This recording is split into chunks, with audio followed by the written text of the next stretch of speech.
My name is Will Bradley, and I'm a student at the University of Alabama here in Tuscaloosa, helm of the Planck Center for Leadership in Public Relations. I have the esteemed privilege of working with the Planck Center as a student, and want to welcome you all today to our first episode of the Fall Forum.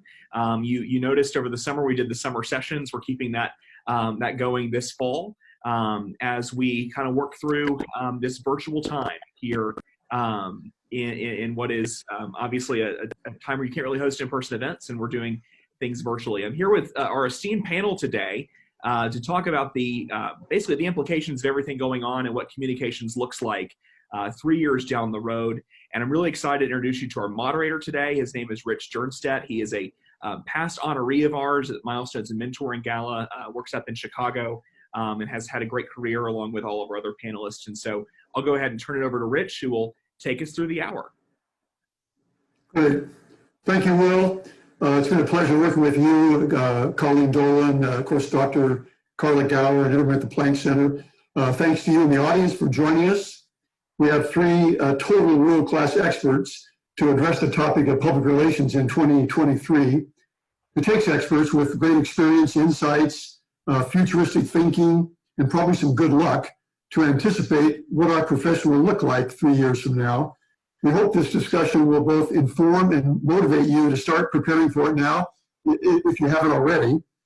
It's a pleasure to welcome our three panelists, all of whom have deserved reputations as true leaders in public relations. That includes the ability to plan ahead. We'll introduce ourselves with a brief background on our careers. We'll also indicate the one thing that we are experiencing now in 2020 that we do not hope or expect to be doing in 2023. So I'll start off quickly. I began my career as a Navy public affairs officer. I spent 5 years as a member of a corporate communications department in a big packaging company, saw the light, went to the agency side, spent over 25 years at Golan, then Fleischmann, and then opened my own consultancy called the Jernstedt Company, and my first client was Port Novelli. I now spend a lot of time with the Prosper Group, which is a consortium of former agency CEOs and owners who counsel with other agency owners on opportunities, challenges, and typically get them ready for an exit strategy. What I hope to not be doing in 2023 is wearing a mask. Flavia, let's go to you. I could almost say the same about 2023. But, well, first of all, thank you very much for having me. It's really, really a great pleasure to have a chance to spend some time with all of you today, and an honor to be among such a wonderful group of professionals. So my background is in journalism, but I started my career moving from Brazil, where I graduated, to Italy, where I started working at a fashion company. Since I was starting with a new language, I took a job as a phone operator, and then I made my way to head of the communications department, which I helped set up in those 5 years. Then I moved back to Brazil, and I started working for Golan, which was not called Golan at the time. And I was there for another 5 years. I have all these 5-year cycles. And my client at the time invited me to come to the other side of the counter. That was McDonald's. And my career at McDonald's started then. It was almost 15 years on the corporate side. Until I was responsible for everything communications in Latin America. When I left McDonald's, I went back to Golan for an opportunity to lead the Latin America region. Again, I got a call from, at that time, not a client, but a brand I admired a lot, which was HBO, and that's where I am now. HBO now is part of Warner Media, and I've been there for not 5 years yet, but I'm hoping to be there for a lot more time. There's a lot of interesting things happening in this industry, so very lucky to have a chance to witness that from within. So yes, I hope I'm not wearing a mask in 2013, but if I do, I hope it's something that has become less of a divisive issue. Well, that's well put. Hi, Andy Polanski, delighted to be here. I'm Chairman and CEO of Interpublic Group's Constituency Management Group, CMG, as some folks might know it. And also Executive Chair of Weber Shandwick. I was CEO for a number of years at Weber Shandwick. And just had a terrific career in public relations. Started out as a journalist once upon a time and worked in daily newspapers, remember those, for a couple of years. So in terms of 2023, what I'm not doing now is traveling, and I really enjoy traveling both in a business context to connect with our agency teams around the world and our clients, and also in a personal context. So that's something I really miss, and as I valued being home, it's something I'm looking forward to. Hi, everybody. I'm Nick Ashew. I'm with APCO Worldwide. I'm a senior director there. Next month, it'll be 7 years with APCO. But before that, I was 37 years in corporate communications on the corporate side. I focus on corporate issues today. But I came up, I thought I was going to be a journalist, but then I found out what it paid. So I ended up going into public relations. I had an opportunity to go to work for a small hospital near Boston. I'm from New Hampshire, so I was close to home, paid more, and we went down that road. And I ended up, somebody, Rich, I think, mentioned luck, earlier on. I had the misfortune or good fortune, depending how you look at it, of just being involved in situations. So I ended up joining the hometown utility in New Hampshire. They were building a controversial nuclear power plant. It gave me a lot of experience, and then I jumped to other things. I went to what was then Paramount Communications before they were acquired by Viacom, and then back to the utility industry, Niagara Mohawk, American Electric Power, then headed communications at AIG just in time for the financial crisis, and then Alcoa after that. So very interesting career, a lot of interesting things that happened. I hope, certainly want to lose the mask, but beginning of this year, I was commuting from New Hampshire to New York or Washington during the week, and I really hope not to be doing that. I don't think I will by 2023. I don't think we need to anymore. So otherwise, things are doing okay with this crazy situation there. Thanks to you three. As mentioned, you are very, very world class. So let's get started with the first question. It's 2023. We are sure the economy has returned to at least the same level it was before the outbreak of COVID-19, though there has certainly been a shift in various sectors. But what's happened to the role of communications? Surely it's changed since the pandemic of 2020. More, less important? What's different? Has the global focus changed and it's more nationalistic? How did you prepare for it? Let's start with Flavia.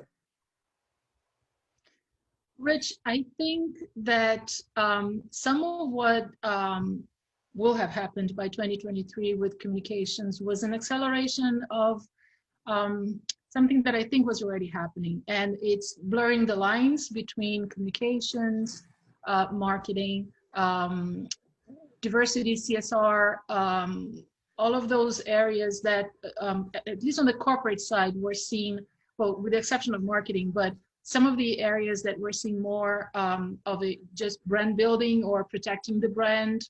I think the lines will be a little bit more blurred, and there will be a lot more importance given to communications. I think if until 2020, we used to say everything communicates, in 2023, it will be even more. I think even the things that we're not planning that will be perceived in a way will be perceived in a way that we have no control of.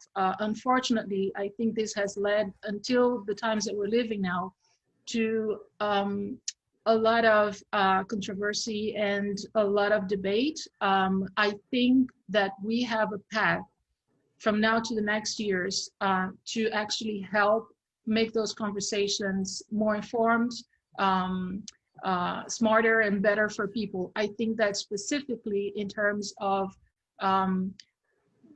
where do you receive your information, or where does your information go out to, it will be less nationalistic. It will be more local, and it will be more global.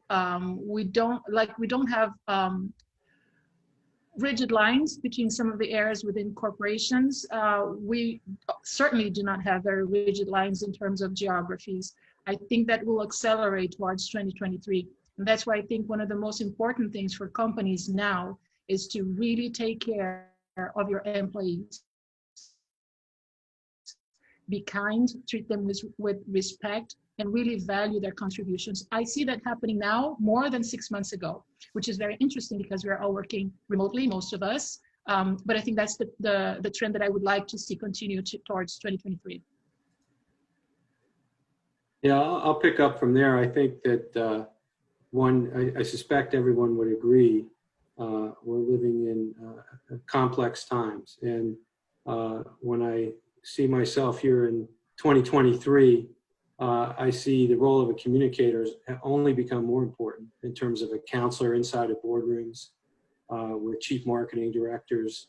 I think that when you think about the skill set that public relations professionals have, it's all about helping companies navigate through complexity. And so even if I look ahead through the end of the decade, I think that the complexity will only become more intensified in all around the globe. I agree with Flavia with respect to employee comms that has and will continue to become more and more important. I think that companies are rightly focused on employees and how they're feeling about their company and the voice they have. Certainly become more active in there's more employee activism now. I think that certainly will continue. Technology pervades everything we do, and that too will only become more and more the case. So whether we're talking 2020, 2023, it's fascinating business, and I think will continue to evolve in interesting ways. Yeah, I think the role of communications has definitely gotten much more important, will be more important in the future, but not just because of the pandemic. We've also got coincidentally the entire upheaval on racial justice and the violence associated with that. Now, a lot of that's in the U.S., but it is also, I think, an international phenomenon. So that's going to have implications for a long time to come. Companies we see, on the agency side, companies are looking to kind of navigate their way through all of these issues. So I think we're playing a more vigorous role in all of that. I think that's going to continue. It's, I'm old enough to remember 1968, and I think this is 2020 is 1968 with a pandemic. It's just a remarkable time. We're going to look back at it as a remarkable time, and I think it's going to have lasting change. Great. Well, those are all great insights and predictions. Reminds me about an article on the philosophy of crisis I saw recently, where the advice from the philosophers is adversity anticipated is adversity diminished. So it suggests a really strong role for us as we evidenced in 2020. Okay, the big question, are we still working from home? Why or why not? Everyone has opinions about the impact. Are we working from home or are we living at work? What's the impact on culture from a working from home environment? Andy, what do you think? There's a lot to unpack there. I would say that the situation will naturally evolve. I think that certainly more people will continue to work from home. I think geography matters less. People have proven through this period they could be highly productive, stay very connected to their teams, to their clients. So I do think that there is lasting change here, and that to some degree, a percentage of the workforce will, in the agency environment, will continue to work from home. But the majority of our employees, I believe, will be back in offices. I think that people relish the opportunity to work with colleagues. That's how we often solve problems, how we come up with great creative ideas, and the vibrancy of an office environment is a little bit hard to replicate. So I think it'll be a balance, like most things. Looking forward to seeing how it'll evolve. Yeah, I agree, Andy. I think we'll come to a balance. Although it's great to know that now we all understand the benefits of working from home when you're not constrained to only do that. but also that it's possible. What I can say is that I've seen a lot of people, pleasantly surprised with results. I can say that between my team and I, we have been, if not more, efficient and productive than we were before. No, I don't think I have a doubt if we were more. We were definitely more productive in these past few months. It is also interesting that we had to find solutions for a lot of the things that we used to do in the real world, in terms of events, in terms of conferences, in terms of the actual delivery of the work we do, to make it also efficient in the virtual world. I do think it'll be a balance. I do think that a lot of companies have come up with solutions for people not only to work from home comfortably, but also to be at home comfortably. Of course, there are things that are complicated, like people who have kids, people who have elderly relatives, people who live in very small spaces with a lot of people, and people who cannot work from home.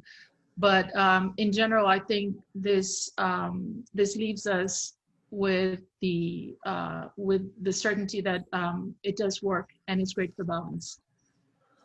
Yeah, still working from home, happily working from home. But, I was working from home probably a day a week anyway before, and with most agencies, probably certainly with APCO, we had that flexibility. I think the difference is now a lot of companies that would never have allowed working from home now recognize that some at least work can be done effectively remotely, and they don't have to maintain that kind of overhead.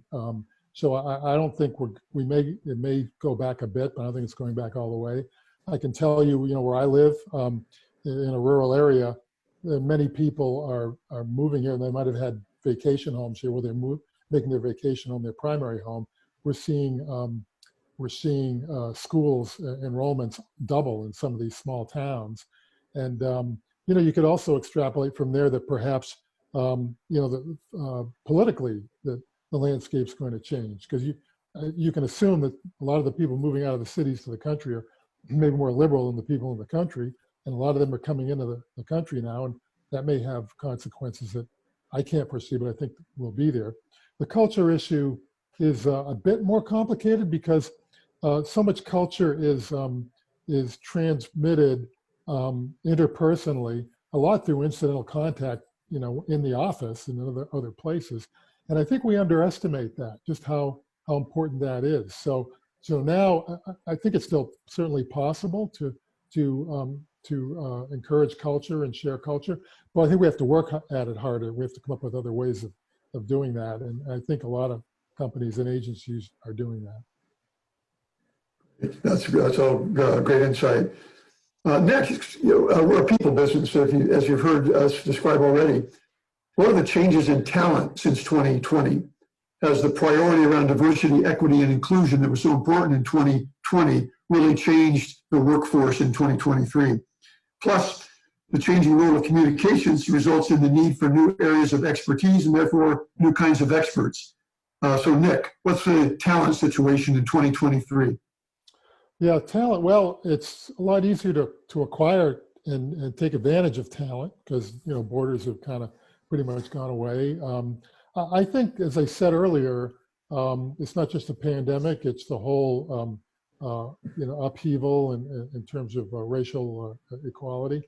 I think that's led a lot of companies, I know clients I deal with, to be much more introspective about that issue and what things should they be doing better. And certainly within that is making sure that they're more diverse.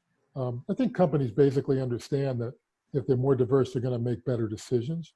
But I think now they're really paying attention to it in a way that perhaps they weren't before. So I think talent is it's just as important, probably more important, but I think it's easier to access, and and I think the diversity component is more important than it was last year.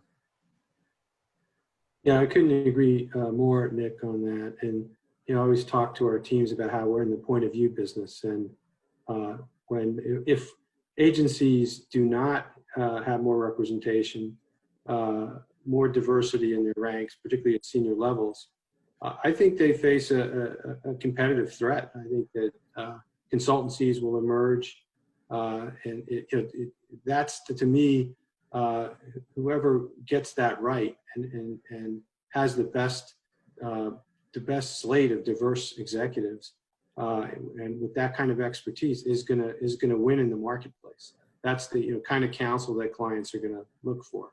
So I think certainly that's going to be key for success. And of course, I think in terms of other skill sets, I'm sure we'll talk as we go, but I touched on technology and just if I look at 2023 and I look at all the data scientists we've already hired in our businesses, that is only going to escalate. And we always talk about the balance of how public relations is all about the blend of art and science.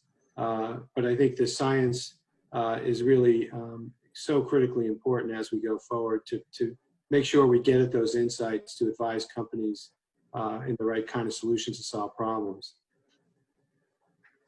I think Nick said something that's key, and companies are, perceiving that, understanding more and more, which is the more diverse you are, the better you will do economically, as your financial results. Because, how can you be a company that, say, manufactures food products, but you don't have a woman on your board?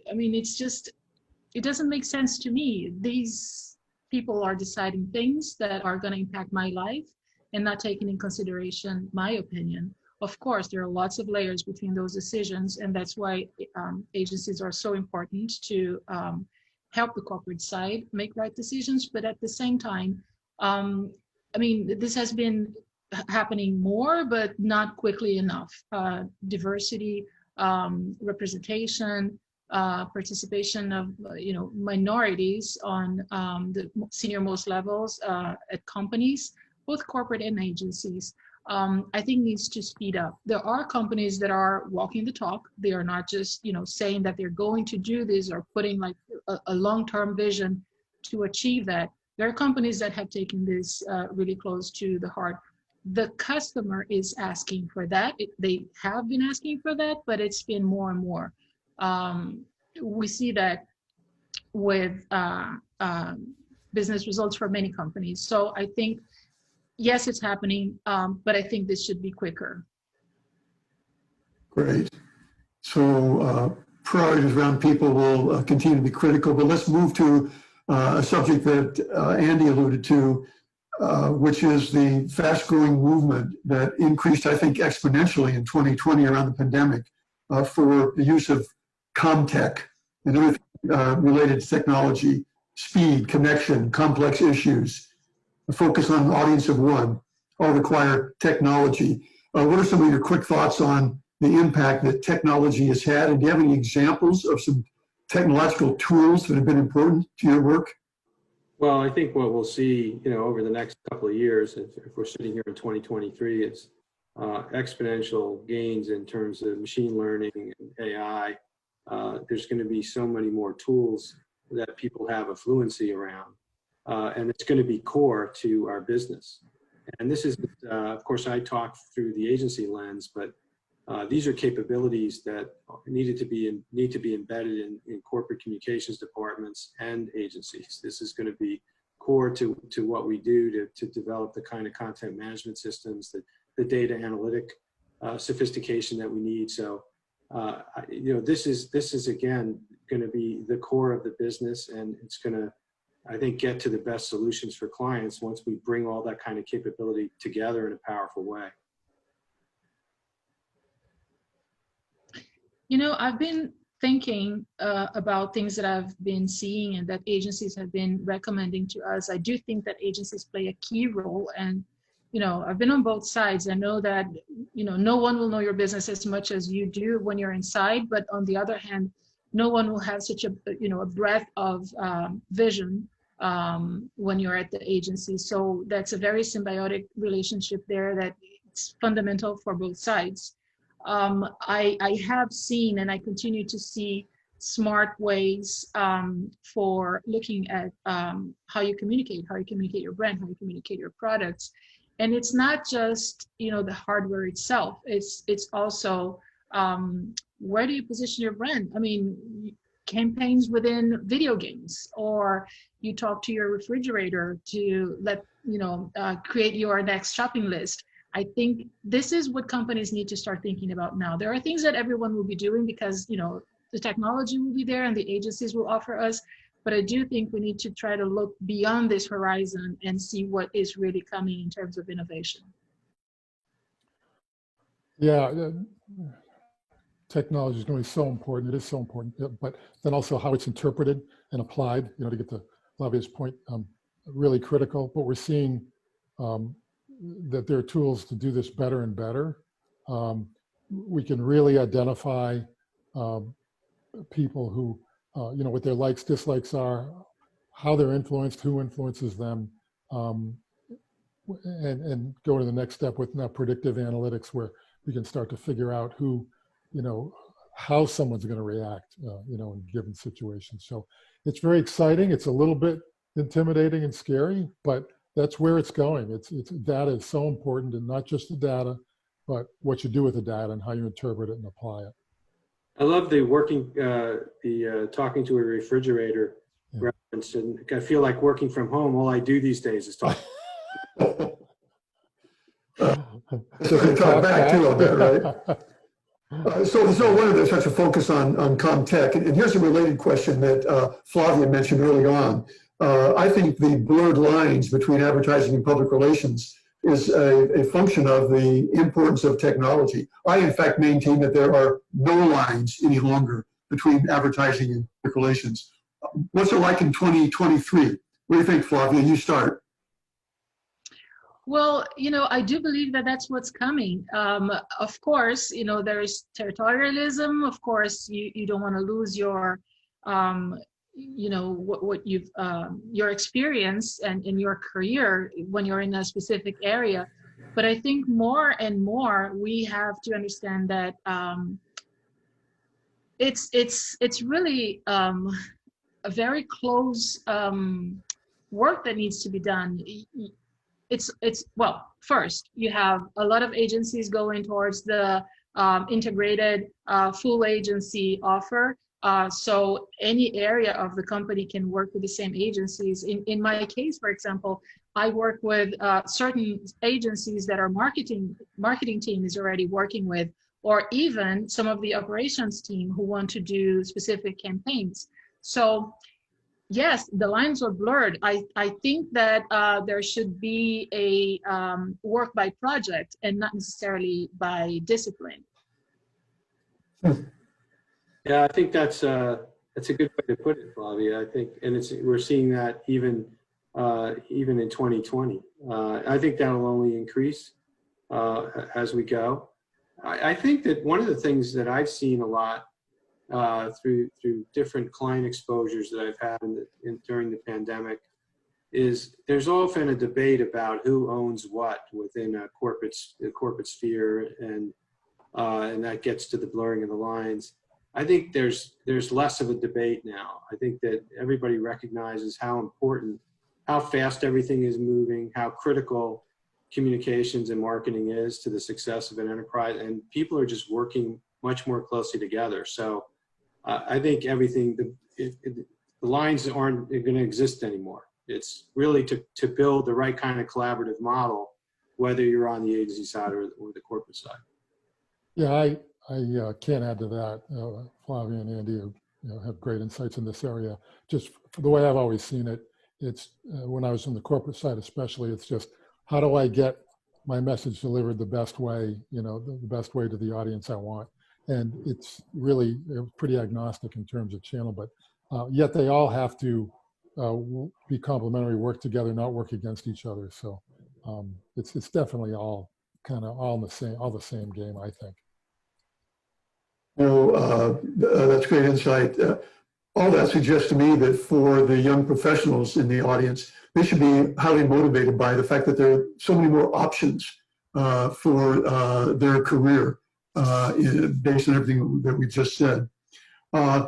With all these changes, how do young professionals, even students, prepare for the new, the next, or the now normal communications career? What can academia do? What should they be doing? And what should employers, either agencies or corporations, do to help prepare students for meaningful and effective, successful careers in public relations? Andy, what do you think? What's happening at G? Yeah. Look, I think from an academic standpoint, I've always been a big proponent of interdisciplinary study. I think people that have, the more exposures they have, the better. I think sometimes students get too stressed about taking every course in their major, if I may say. And the more exposures across the board they have, even from a life experience standpoint, I think is just going to put them in a stronger position to be a good counselor, good public relations professional. So certainly agencies need to create the right pathways to give them exposures, not just working on one account, but exposures to lots of individuals, lots of different practice areas, as their business obviously has a lot of dimension to it. But I think the one thing I would emphasize more than anything else is, and again, comes back to the complexity is, and the role we play is just to understand business. And so it's not enough to be a great practitioner, to be great at our craft. I think we have to understand the context, and we have to understand our client's business. And that's where I think students can really make a difference if they appreciate that, recognize that, take initiative to really understand the dynamics of our clients' businesses. Yeah, that was one of the points I was going to make, Andy. Business is really pretty much the language of the world now. It was undervalued when I was studying. I was a journalism major, and we really weren't required to take business. It's so important. Doesn't mean you have to get an MBA. That means you have to understand business, because it helps you in two ways. It helps you understand the business you're working for.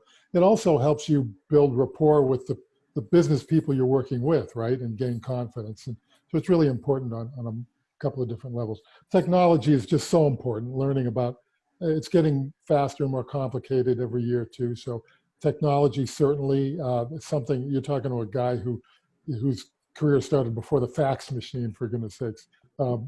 Had manual typewriters in college.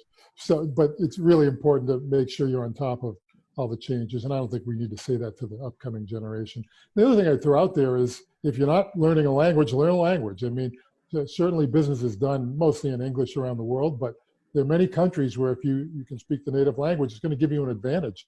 So it's something really worth doing. And especially if you find yourself with some time, go to a community college and take some language, because I think it can help. It's actually a great point, Nick. I was just thinking about how that has helped me throughout my career. It does make a difference when you speak another language. Sometimes you just know how to interpret what's going on. Just as much as with, culture. We were talking about diversity, and I think that when you understand the specific culture, you also have more ways to help the business that you're working for.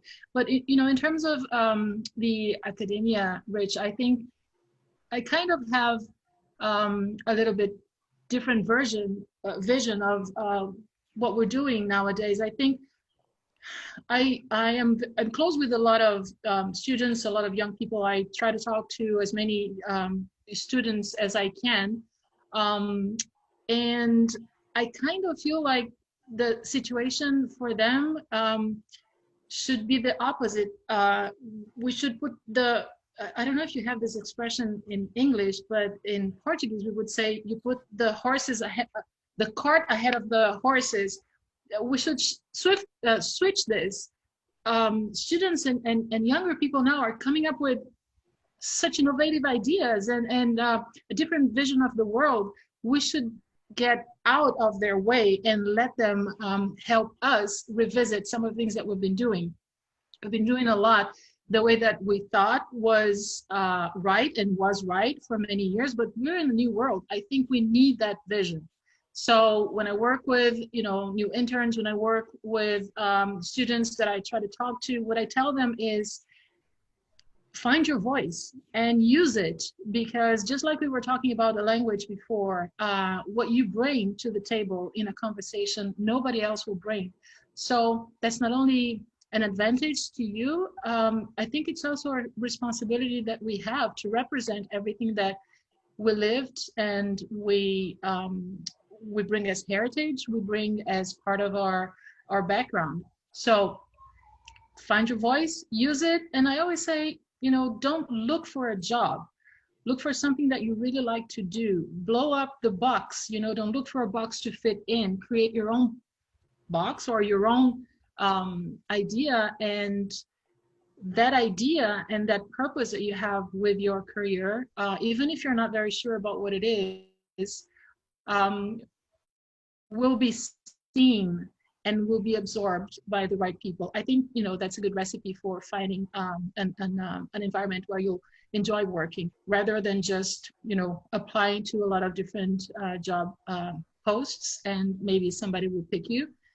You don't really know what you're getting into. Great. That is terrific advice and counsel from all three of you. To take that one more step, what would the three most important and specific pieces of advice that, looking at 2023, you would like to have given yourself in 2020? Let's start with you, Nick. Well, I would have learned Zoom, Microsoft Teams, Skype a lot sooner. But yeah, technology comes back to technology. To me, that's where it's all going. And you're going to see more and more sophisticated technological products. So I just try to stay on top of those. And that's number 1 and 2, I suppose. Number 3 is I would have invested in Zoom. I just read today that the revenue of Zoom is 4 times what it was a year ago now. Yeah. So that would be good advice.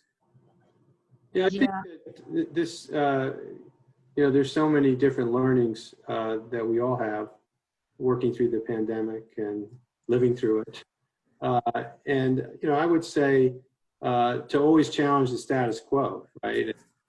Look at things through fresh eyes. I think sometimes when we have some success, we default to the familiar, or we do things the same way that always brought that same success. But I don't think that's necessarily what success is going to look like in 2023 or beyond. So I would just give myself the advice to have courage to blow things up, to reference something Flavia said in a different context.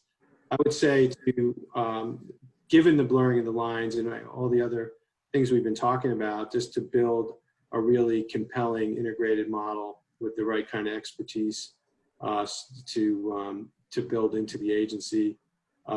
And then just, just invest in the technology and be super aggressive in that respect and in the talent, and double down on purpose and on employee engagement, which I think has been a theme here as well as we've talked things through.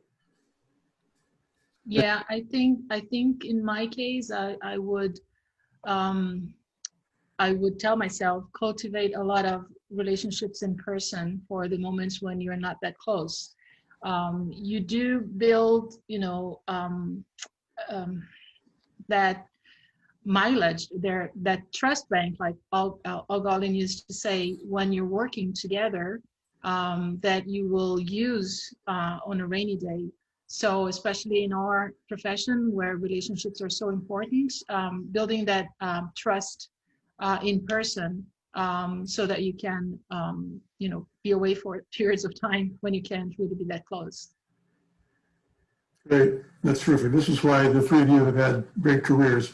Let's turn to the questions that we've received from the students. Here's the first one.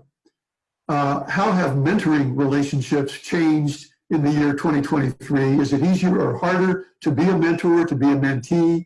How can mentors prepare their mentees for changes that are inevitable in our profession? Flavia, what do you think?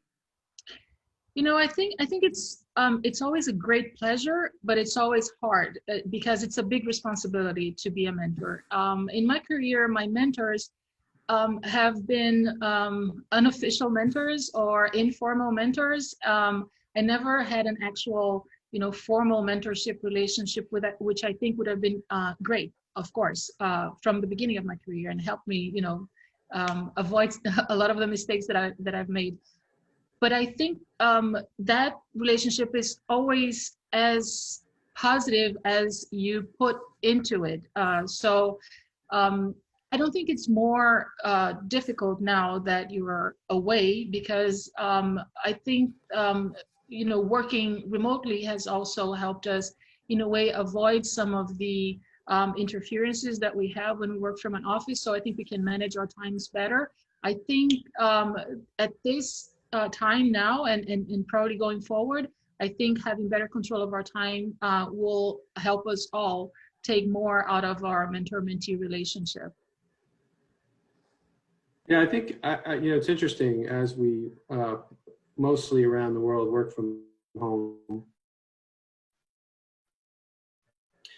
For me, and perhaps for some others, even on some levels, we're managing our time better. But I find that the days are getting longer. They start here and end. But I do think that executives, in some respects, have more time because they're not traveling and they're not commuting, as Nick was saying before.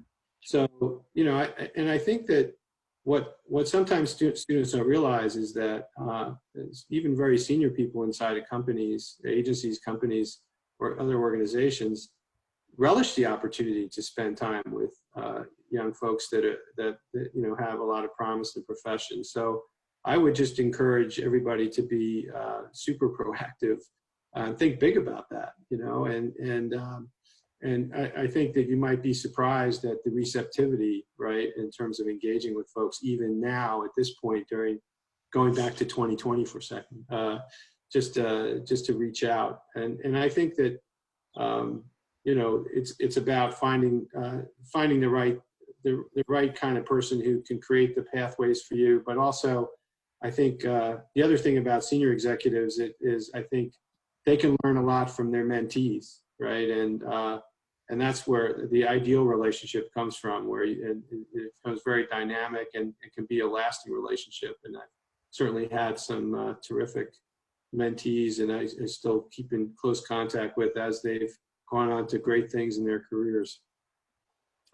Yeah, I've certainly benefited from some great mentors in my career. Never would have gotten to where I was without them. And I really do a lot of mentoring today. Enjoy it. From a selfish perspective, I get a lot out of it. I mean, I learn a lot from the people I mentor. I think it's harder in some ways, easier in others. I mean, so I've mentored some people at APCO, junior staff, and when you're in the office, it's a lot easier. Just, hey, let's grab a cup of coffee, and you can see them, talk to them, and interact and what you're working on. So now you got to schedule it. It's pretty much something you have to work a little bit harder at, but still able to do it and get as much out of it. And the most satisfying thing, of course, is to see someone you're mentoring watch the progress of their career and how they develop. And but learning from them, to me, is the big payoff. Well, as Betsy Plank said often, you're never too young or too old to be a mentor or a mentee. Yeah. Our other question from the students relates to communications. How do the approaches to media relations change? And will we be even less reliant on traditional forms of media? Will we trust those channels increasingly or decreasingly? Has the U.S. government started to legislate controls? Andy, what do you think? Oh my. Well, I would certainly hope we'll continue to see forever more separation of church and state in terms of those sorts of controls. Look, I think I obviously have a passion for journalism, given my background. I do think there will always be a very critical role for long-form explanatory journalism, and I don't see that going away. I do think their business models need to evolve, and local media is certainly a challenging situation right now. And so, things by definition will naturally evolve and change. There's a blurring of the lines in this arena as well, because there's a lot of folks who consume all their content online on social channels and don't always appreciate the distinction between news and opinion or other. So, it's a it's something that's rapidly evolving here. And I think, clearly social media influencers are going to continue to have a lot of impact in the world.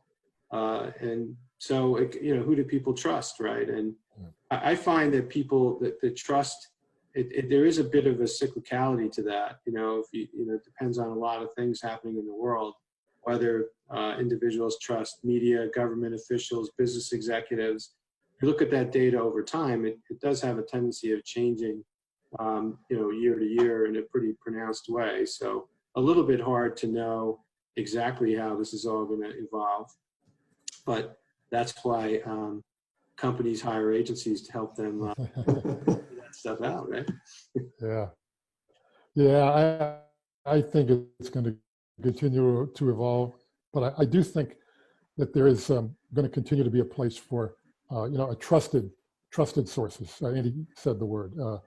There's so many things online now. I'm afraid to click on anything these days, and look, there are people that who blog and are experts, and you can go to them on certain things, but I still think it's going to be important to have trusted long form sources. I know the Wall Street Journal, I know the New York Times, Financial Times, I know their perspectives on things, and I can factor that in, but I know that that they're pretty much trusted sources that I know what I'm going to get from them. Harder and harder to figure that out online, I think. So, yeah, it'll continue to evolve, but I think there's still going to be a place for those places that you can trust and know what to expect from them. Yeah, I mean, we were talking about technology and how that, of course, is taking us to, doing different things and working differently. And media relations has a lot to do with how that is being offered as well. But I always take one step back and think about what is the goal of what we're doing. And I think, if you're working on a campaign to promote your product, your brand, your client, your message, I think looking at what is the goal will help you understand what better way to use media relations, because it could be, yes, we talked about long form, and we should never lose that.